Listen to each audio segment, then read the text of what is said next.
এবারে বাংলায় হাল বেহাল।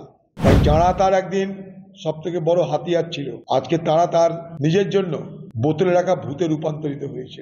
গৌরী তো সব লোক ছিল রে ভাই, তোমার সব বড় বড় পুঁজি ছিল, সম্পদ ছিল, তখন তারা তোমার প্রাণের ধন ছিল, তখন তারা তোমার সম্পদ ছিল, এখন তোমার বোঝা হয়ে গেল।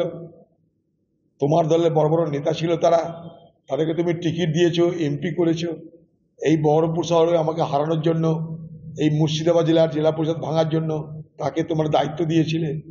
দিদি আজকাল সব কিছুকে বিকৃত করবার চেষ্টা করছে, কারণ দিদির বুঝতে পারছে যে দিদির এবারে বাংলায় হাল বেহাল। তাই যাঁরা তার একদিন সব থেকে বড় হাতিয়ার ছিল, আজকে তারা তার নিজের জন্য বোতলে রাখা ভূতে রূপান্তরিত হয়েছে। তাই স্বাভাবিকভাবেই দিদি আজ তার মেজাজের ভারসাম্য রাখতে পারছে না, পাশাপাশি তার বক্তব্যে ভারসাম্য রাখতে পারছে না।